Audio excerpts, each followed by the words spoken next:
እንዴት ነው ያረከው? እንደዚህ ለምን ሰራት እንዳትሰራ አትሰራትም። እድሏ ጥሩ ነው።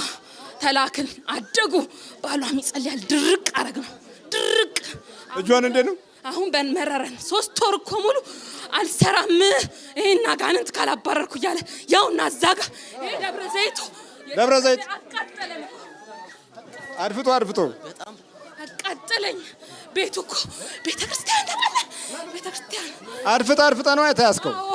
አዎ ስንት ጊዜ አደፈጥክ? 4 አመት አቃጠልናት። እሱ ግን አልቻልነው አቃጠልን። እጇን እንዴት ነው የምታረገው? እንደዚህ እንዳሰራ መተት በምንድን ነው የገባው? በልብስ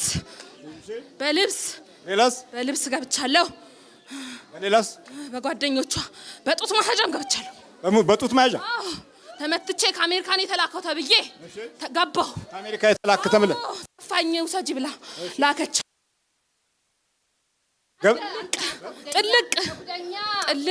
ጥልቅ እጇን እስር አትሰራትም።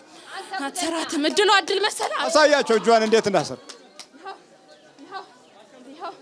ይሄኛው የውጭ እጅ ነው። ደግሞ የውስጥ እጅም እንደዚህ ነው የሚታሰረው።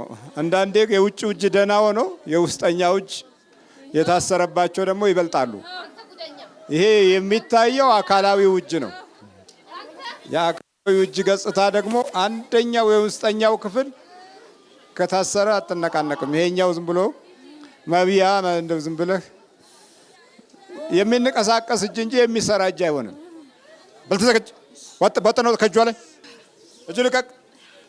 በደንብ አጨብጭብ። አሁን እጅ ልቀቅ። በደንብ አጨብጭብ። ተይዣለሁ። ደብረ ዘይት የገባው ስንት ዓመት ነው? 5 ዓመት ተላከው። ምን አድርገህ ተበለ? እጇን እሰር በድል እድሏን እሰር እጅ ስራ እንዳሰራ አተ ጉደኛ አተ ምንድን ነህ አንተ?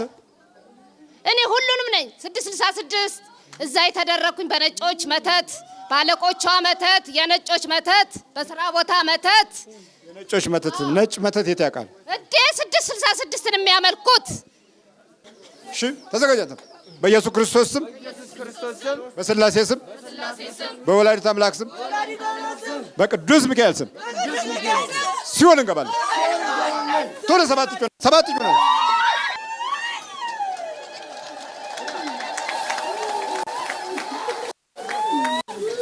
ተነስ በርቺ።